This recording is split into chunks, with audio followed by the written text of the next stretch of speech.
I'm glad how you started, Mutuma, because it is correct, and I'm glad you still recognize the fact that the handshake did bring a level of tranquility into this republic after the 2017 elections. And it's unfortunate that we have such short memories, because if many of you would try and look back at that particular time, I think you can remember the tension that was in the country, the violence that was occasioned in some parts of the country, and the fact that we were in a very uncomfortable situation as a country between the election, both elections, and actually all the way through till January. And it was upon seeing a possibility of another crisis erupting similar to the one that we saw in 2007 that I decided that this country doesn't deserve that. And I thought, and I took it upon myself to reach out to those who were opposing the election and led by the Honorable Raila Odinga, and I said, we need to engage, because at the end of the day, we are both citizens of this republic. Whatever our personal feelings or views or those of our supporters may be, we have a responsibility as leaders to ensure that this country does not find itself in a similar situation. And as I have said severally, again, people forget that it was a very difficult time. I mean, he wasn't willing. I was also very cagey because of the situation, the way it was. But at the end of the day, we were able to talk. And through those discussions, we were able actually to get to some underlying issues that have plagued this country for a long time. And it was then we said that, if only people could learn to sit down and talk the way we are talking, a lot of these problems wouldn't happen. And it was there that, and I really appreciated this fact, because for the first time we said, let's not even talk about government. Let's not even talk about who's in government, who's not in government. Let us talk about these underlying factors. Let us actually come together and say, how can we deal with these issues to ensure that going forward, Kenya will never find itself ever again in this kind of a situation. And we started discussing those underlying factors. And that is what led to what we called our 9-point issues that we ourselves thought that led to the handshake. And that led to say, we will work together on these fundamental issues that we share as Kenyans, as two Kenyan leaders. And we decided then, let us expand this. Because, after all, there are also other leaders. And that's why we also brought others on board, including some of those, unfortunately, who, for short-term political reasons, are opposed to this particular process, were brought on board. And we said, let us discuss these issues. Why do we consistently have this issue? And one of the issues we figured out that is still very pertinent even to me was the fact that people feel that if one side wins, another side loses. So we felt we've got to come up with a situation where nobody loses. And what does that mean? It means two primary issues: equity and inclusivity. And how can we handle these? But we also said, let us go out also into the country and hear. There are probably other issues.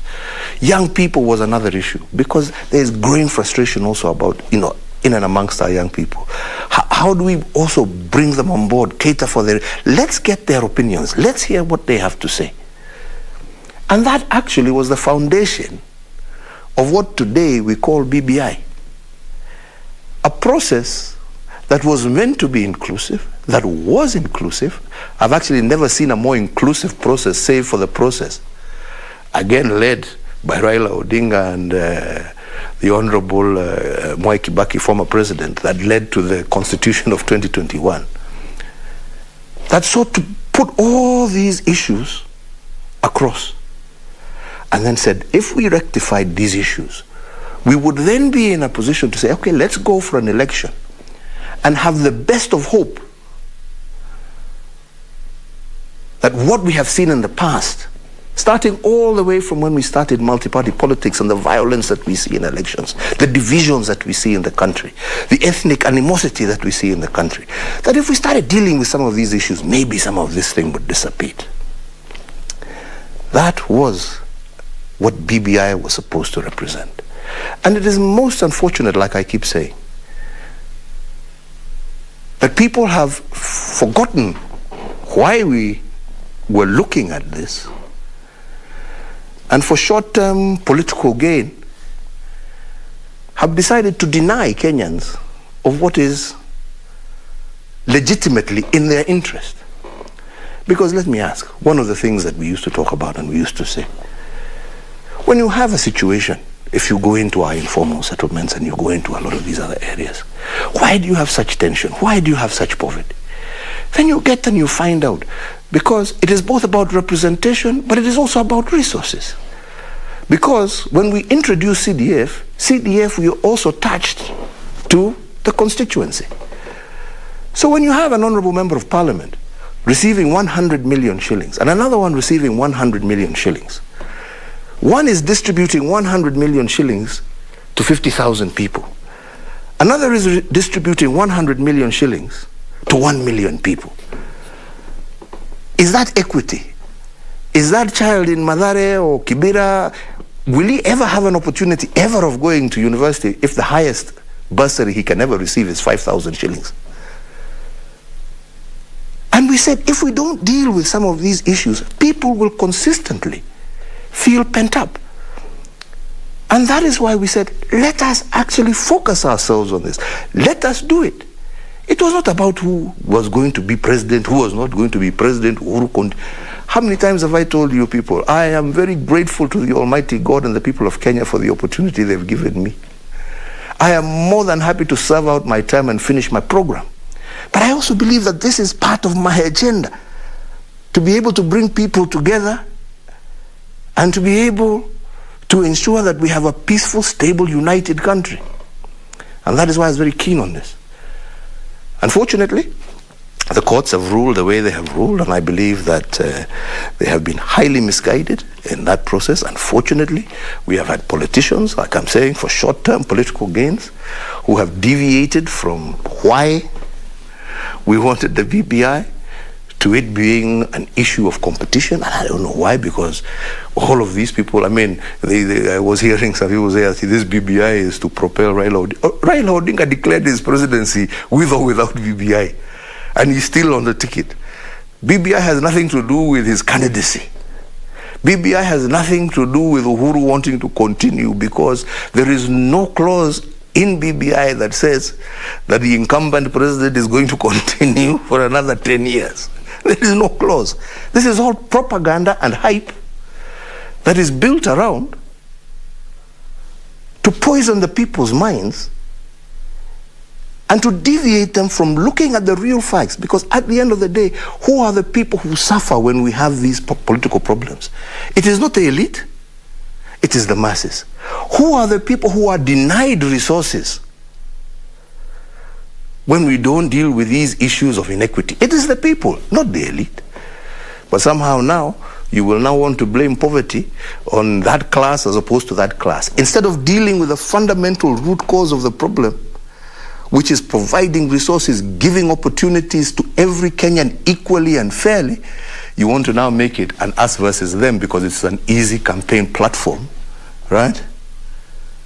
To propel an individual to victory as opposed to dealing with the underlying problem facing a nation.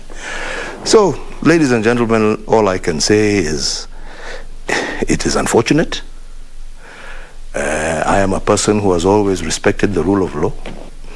I always told you, and even when they said, Uko, that we are going to take, I said when I was vying for my very first time, that regardless of whether I'm chosen by or elected or not elected, I will still obey the International Criminal Court. I don't speak what I don't mean. You have seen, I proved myself. I was elected, and I still appeared because I believe in the rule of law. When they went out and they said my election was null and void, I accepted, moved on. And even this one, I will accept and move on. I don't agree with it because I believe we have denied Kenyans their resources. We have denied Kenyans equity. We have denied funds to go mashinani through the ward fund, which to me is actually a much more equitable way of ensuring mtoto wa mashinani ameweza kupata elimu ya university kuliko CDF. All right? So this is what Kenyans have lost. I, Uhuru, have not lost anything. Just the feeling of sadness that we could actually, for political reasons, deny our own people something that would have not only improved their lives and livelihoods, but made Kenya that much more a cohesive society. So in terms of where do we go from here? Well, I'm not the only proponent of these changes. I will not give up. I always believe that one must fight for those things that he believes in, whether in office or out of office. I will continue to fight and advocate for those things that I believe in. And I believe strongly that as a country, we need to be fair.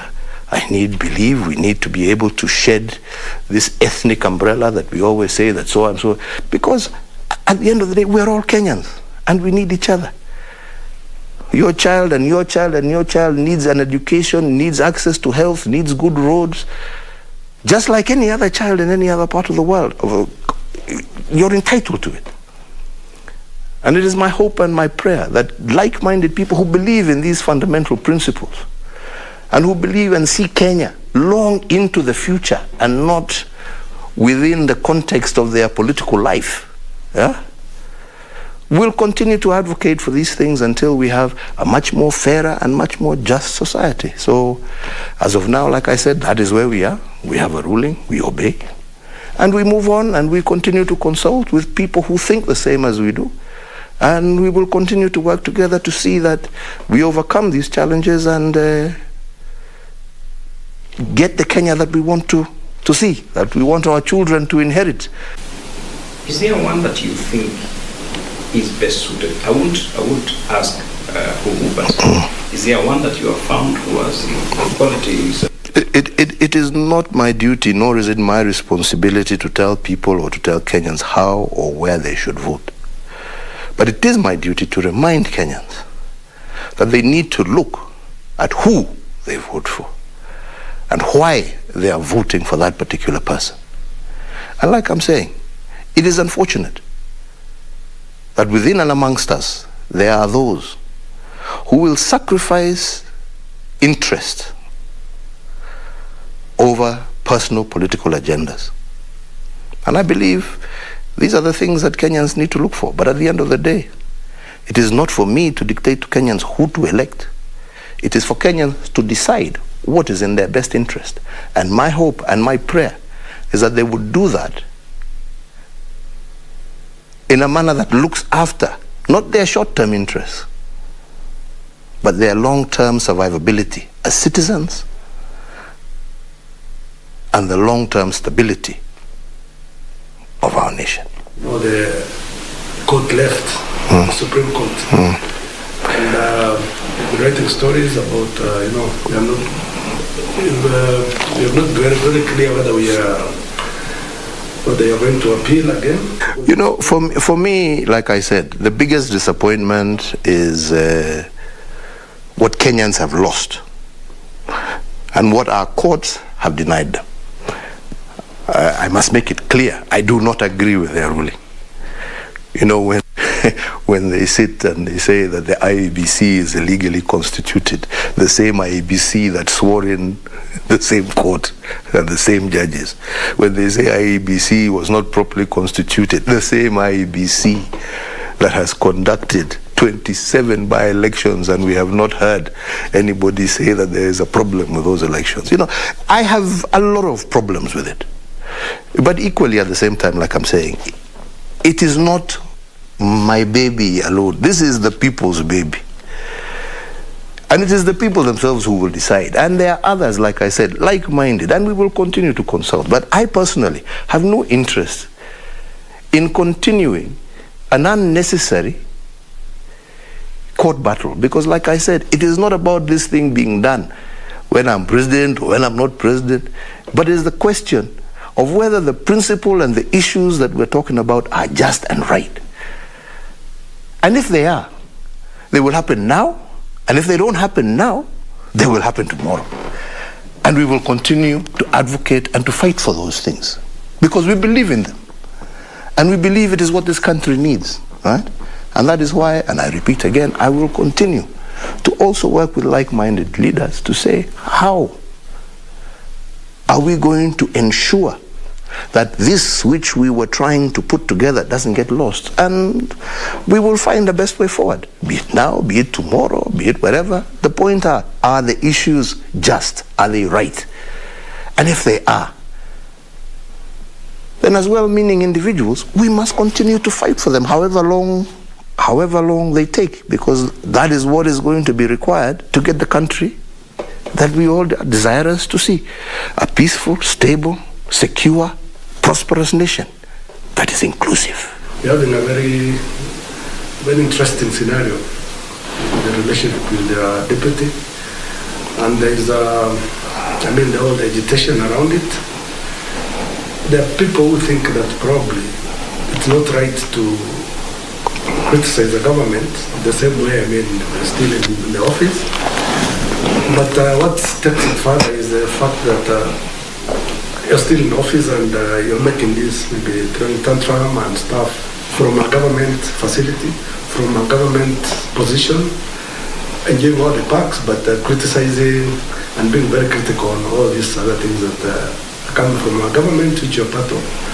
Would you think, or it would be a good idea probably to, I know it's not probably part of the agenda, but it would be nice for you if probably this person stepped out and then they can probably... Let me frame it this way. In any decent, civilized society where people disagree, yeah, all right, the honorable thing that leaders do is to say, I disagree with the policies of this government, and therefore I wish to disassociate myself from them, and you tender your resignation. I wish this is what people would also do, you know, because as they say, you can't live in a glass house and also throw stones. You're in the same house and you're also throwing stones to demolish it, right? Okay? I have tried as much as possible to make sure that everything that we do, I keep everybody also within government involved, and even some of those people who are criticizing have been part and parcel, yeah? And this is why I'm saying it's very unfortunate, yeah?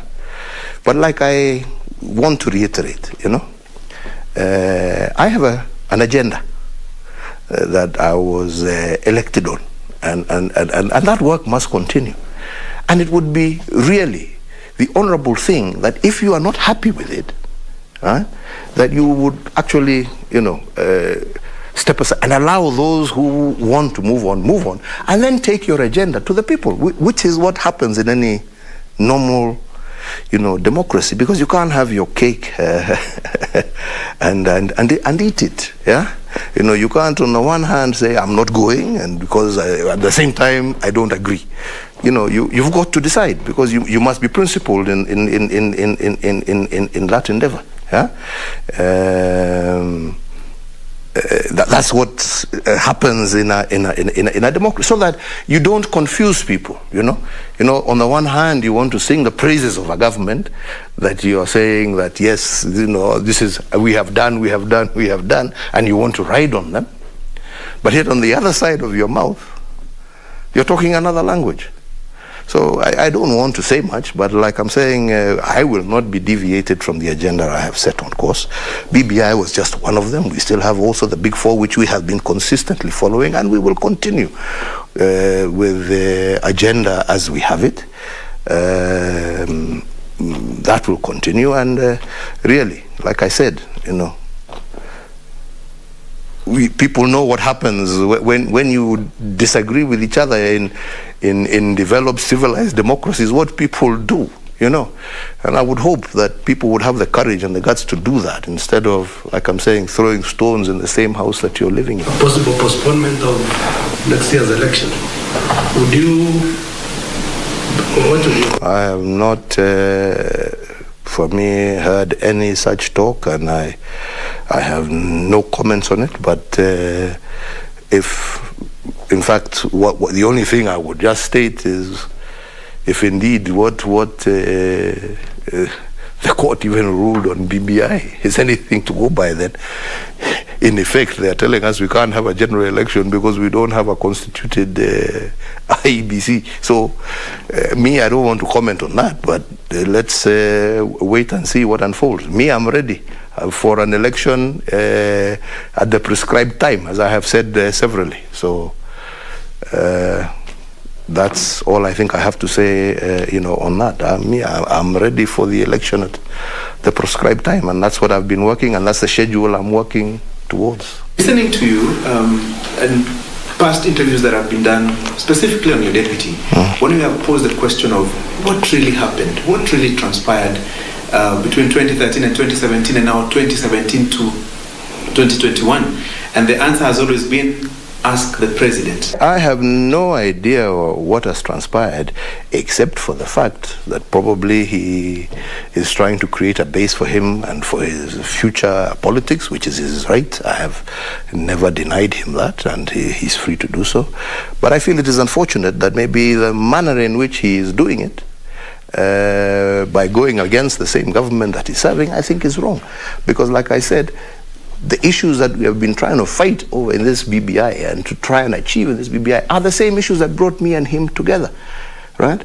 So if I want to now expand that, because I believed and I thought that that is what we were trying to do, and if you go back all the way back to 2013, it was always been my agenda, bringing the people of Kenya together. So if divisions of 2007 brought us together, why can't we now have these other divisions also bringing more on board? What is the problem with that? It doesn't deny you of your chances, because at the end of the day, it is not Uhuru who elects, yeah?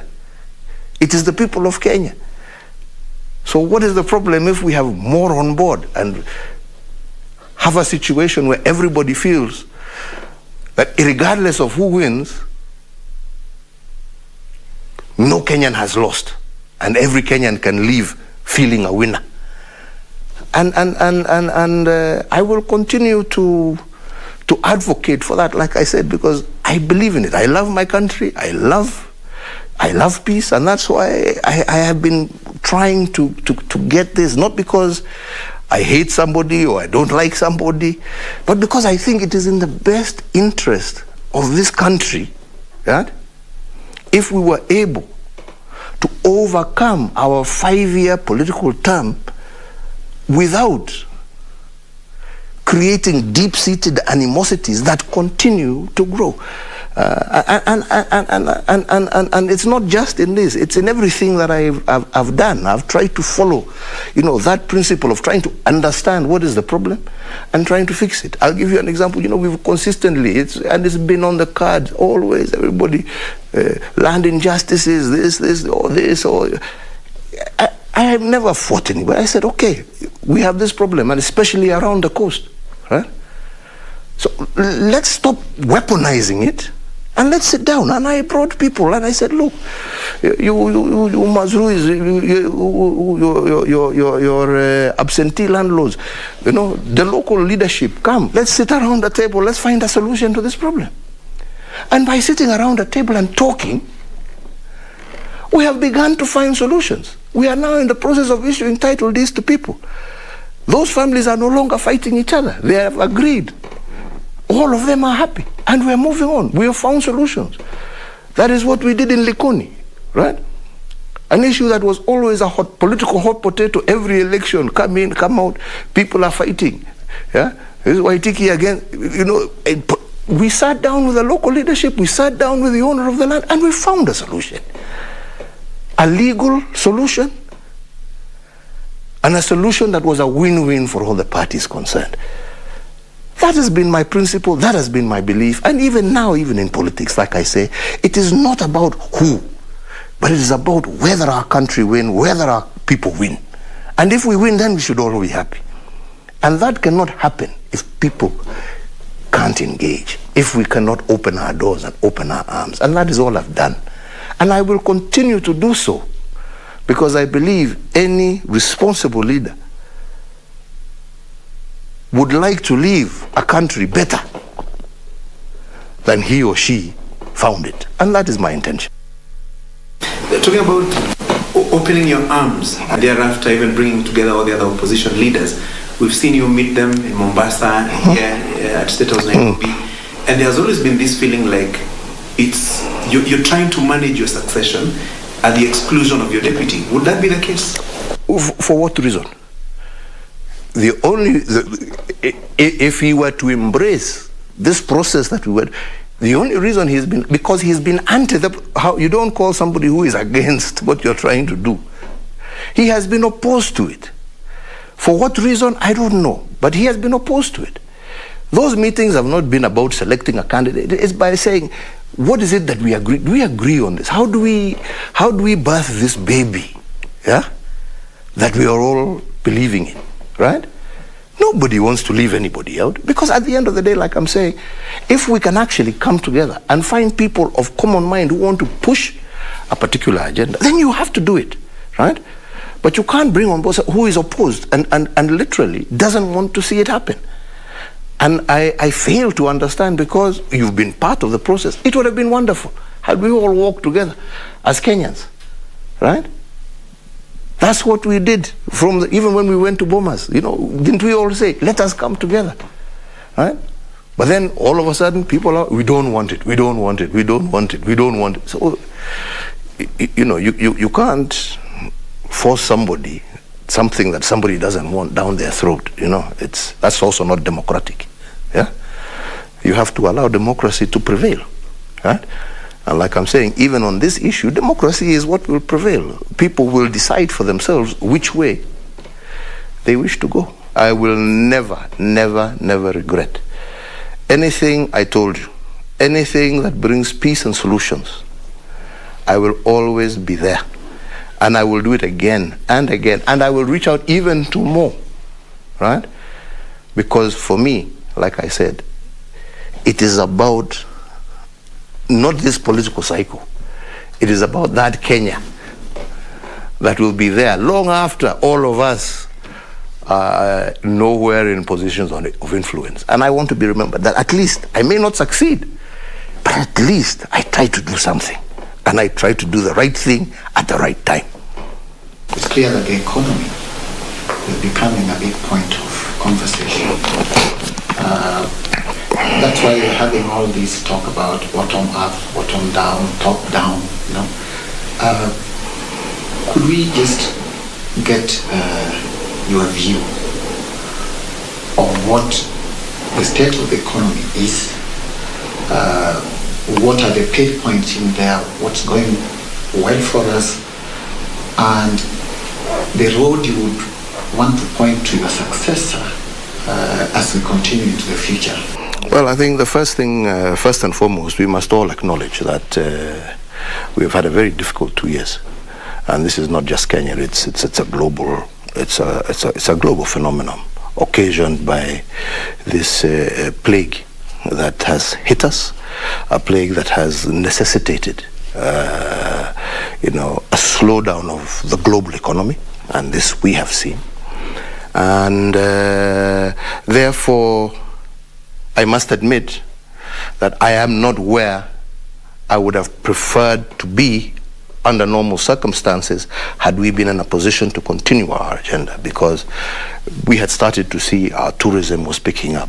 We had started to see our agriculture picking up. We had started to see our financial sector picking up. We were putting in a lot of money into all these small and medium enterprises with a view, of trying to see how we can ensure that they become proper job creators and stable what you call the Juakali sector, the informal sector. We were working to see how to formalize it. In fact, some of the issues even in BBI itself were trying to address themselves to some of those issues. You know, how to give our young people, you know, interest-free loans, right, and guaranteeing them both in law and constitution so that they can begin their startups and their small businesses. This was the direction that we headed in. Unfortunately, like I said, COVID has hit us, but we are still trying to keep our eye on the ball. And that's why we have come up with some of these interventions like Kazi Mtaani amongst others. These are interventions that we brought on board, right, to help cushion our people from the effects of COVID. But ultimately, it is the long-term programs. It is getting the road infrastructure so that, you know, a honey farmer in Kitui can bring his product to market. You know, this issue of inaccessibility. This is the whole agenda against electrifying our country, right? You know, when I took over, only 32% of Kenyans had power. Today, as we speak, yeah, 78% of Kenyans have power. Getting power to the people, right? To ensure that people are able to do their cottage industries, to make sure that they're able to do their Juakali businesses in their respective areas. This is creating opportunity at the grassroots level. This is why we're very keen to see even more resources going down to the grassroots level and less being controlled from the central government. Because the more resources you're able to push out into our counties, the more opportunities you're also creating, because those tenders, those contracts are not just consigned here in the capital, but they are also everywhere, you know, across our country. So our infrastructure agenda, our program of now, what you're seeing us going into our informal settlements, doing the roads, doing the power, doing the sewer lines, you should go and see for yourself. Changing their lives and creating opportunities instead of them being dens of despair. We are trying to make them places of hope, that I can be in my, but now I have a road, I can get myself home, I can start my own small biashara there and work from there. There's a road that will bring people to me, right? So that I don't have to go out to look for opportunity. I can find opportunity, you know, where I am. That is why we're opening up Lamu Port to create. We are now working to see how we can create a huge a special economic zone. And we have a number of countries already highly interested in coming now to set up factories in Lamu, just as they are equally interested in setting up in Naivasha, where we have now brought the railway. And you will start to see some of these things. They're not going to happen overnight, but especially now with this lockdown, it has slowed us down. But we had wanted to see those kind of industries now establishing themselves in Naivasha. That's why we're moving the train all the way to Kisumu. That's why we're revamping Kisumu Port. That's why we want to go out and do the special economic zone, but without access, without the rail, without power, right? That's why this new resource line is going through to bring and to stabilize power in the whole of the Nyanza and Western regions, right? So that these places now once again become interesting, right? For investment, for job creation, for job opportunity. And you can see that we're focused. You can see what we're doing, our tea reforms. You can now start to see the prices of tea themselves. They're improving. Why? Because of the reforms, and these are the reforms we've done. Despite all the noise people are making. Go to the average, they will tell you their prices are improving. Talk to the coffee farmer, they'll tell you their prices are improving. We've now got BT cotton that we're trying to establish and grow. That's why I revived Kikomi. Those are opportunities for our young people. That's why we're reviving places like KMC, so that our livestock farmers can have a place to deliver their livestock and be paid promptly. And with decent prices instead of going through middlemen. That is why we are continuing to see how we're going to revive even Mountex, because we want to have that whole area, region of that Meru through to Tharaka, Kieni, that whole side is huge cotton potential. We want to open it up. We want that plant there. We've got now companies now wanting now, so long as we're now doing the backward linkages with the farmer, who want to come up and re-establish the ginneries. So we're not just going to be importing materials and stitching, but we will be growing the cotton, ginning the cotton, making the material, and ultimately making the clothing that we see on the shelves in supermarkets, all that. These are all creating opportunities for a new Kenya, right? That is what we are doing out there in Konza. Go and see what is happening at Konza. We are creating that infrastructure to create our silicon, or as we are calling it, our silicon savannah, right? Again, to create a place where our minds, our high-tech kids who understand this business have a place to be able to outreach and be able to take advantage with all the necessary infrastructure around them.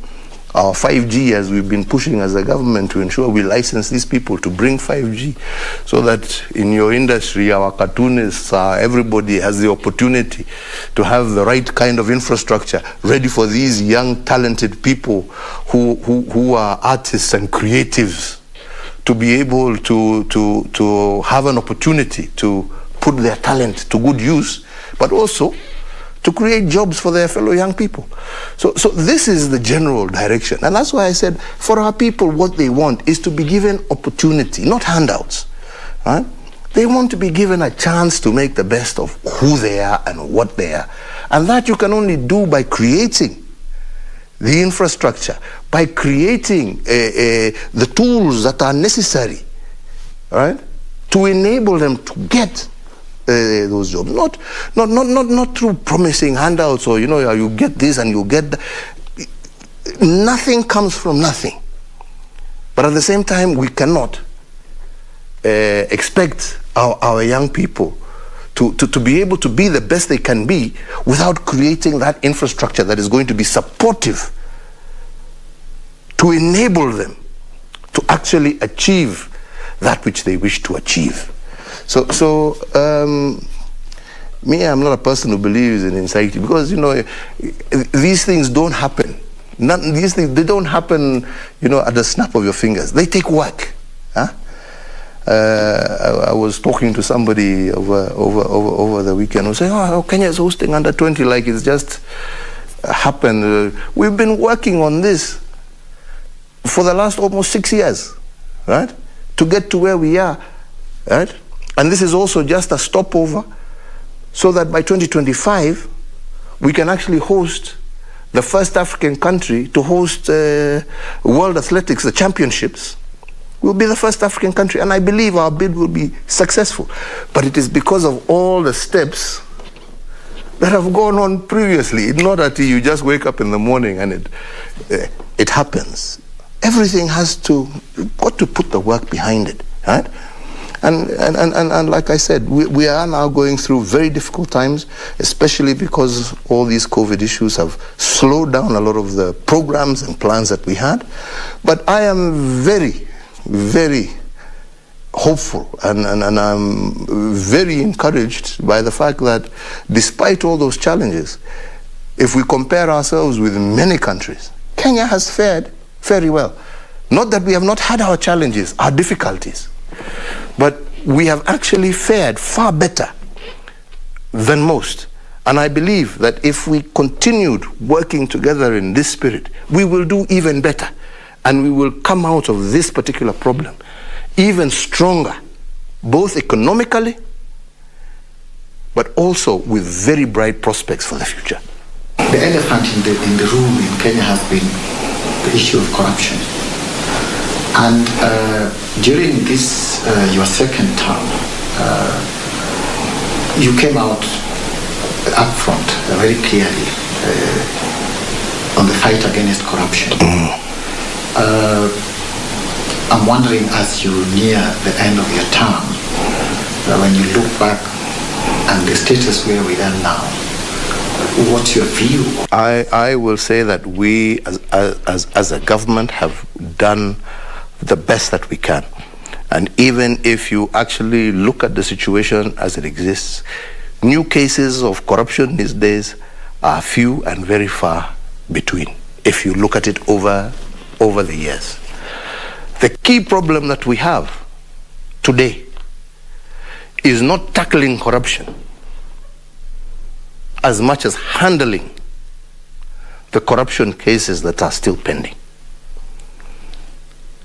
And I believe, because this is the only thing that now will prove to the world and to Kenyans that we are serious.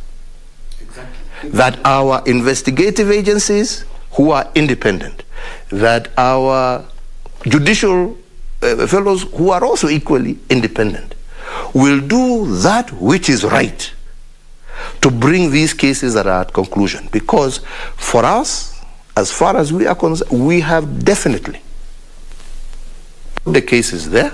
If you want, I mean, I don't want to, it's not my department, but I would encourage you, go to both anti-corruption, go to what do they call, DCI, and all the other fellows who are in charge of those agencies. Go see yourself the number of files already before court that are waiting adjudication, right?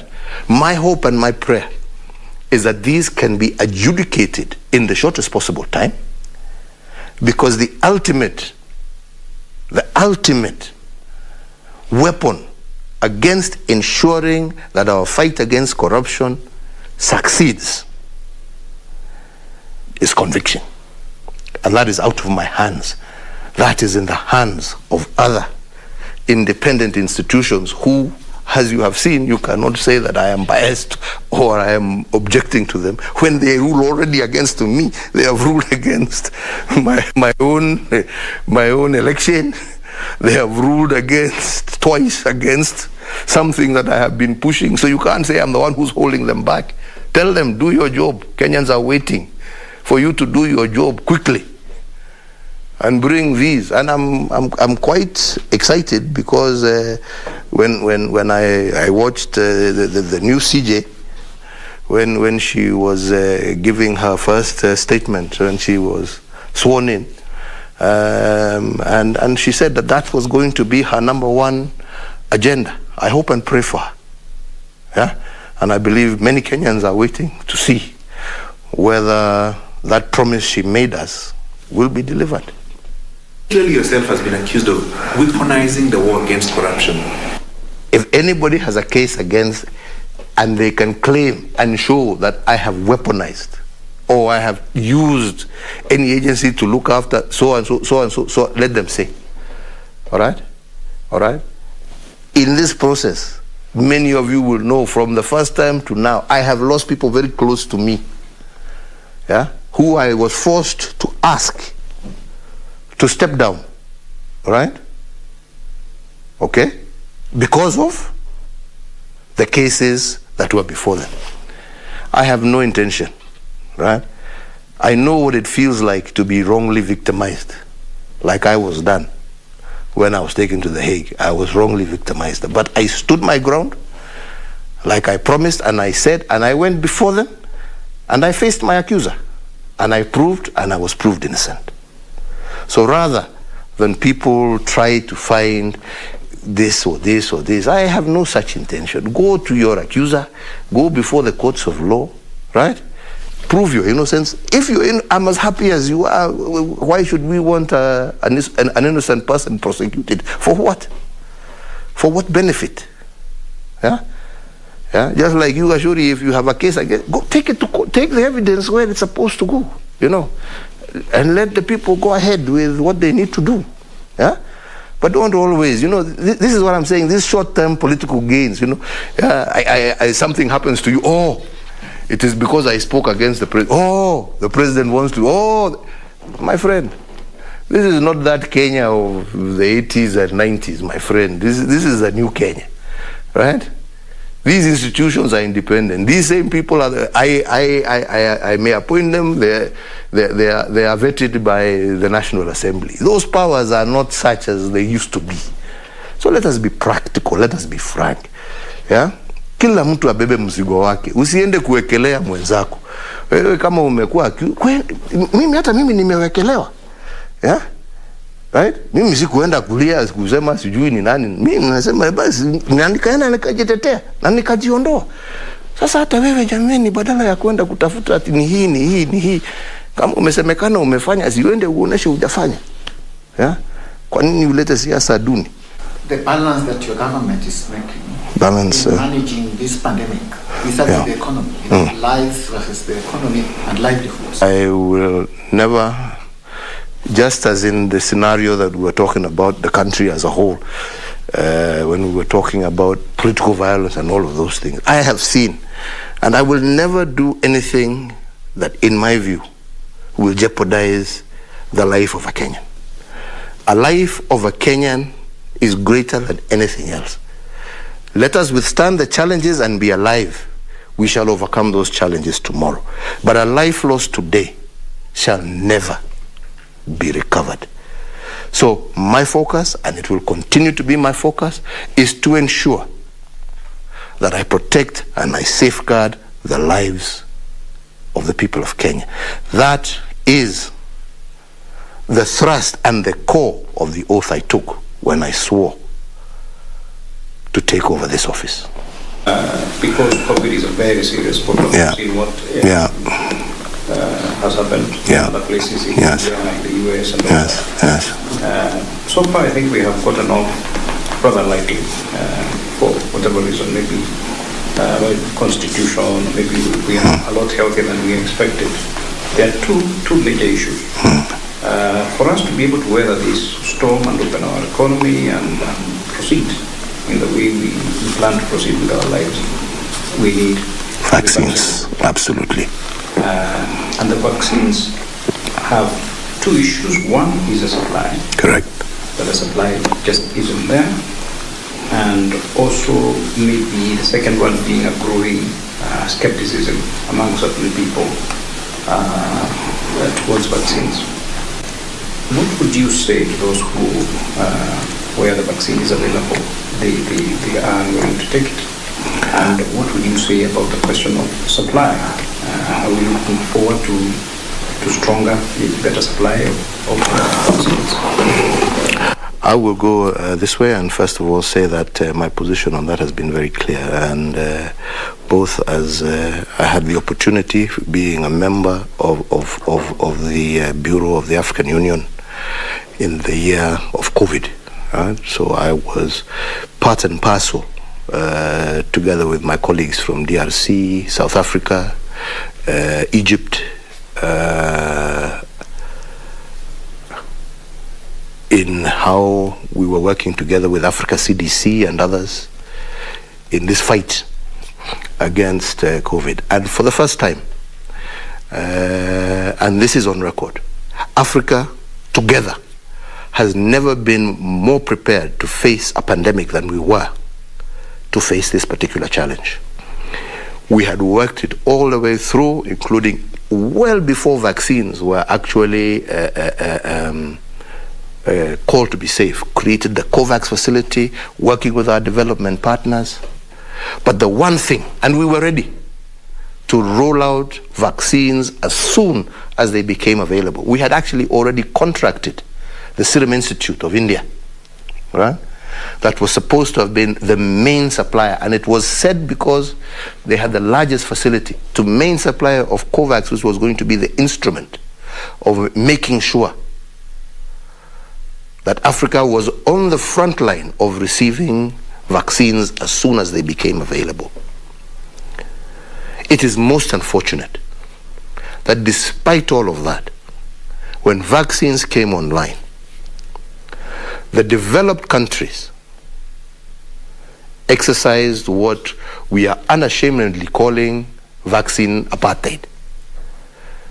Because despite all the arrangements and agreements that we had in place, vaccine nationalism came into effect. They decided to hoard and to look after themselves and ignore the rest of the world.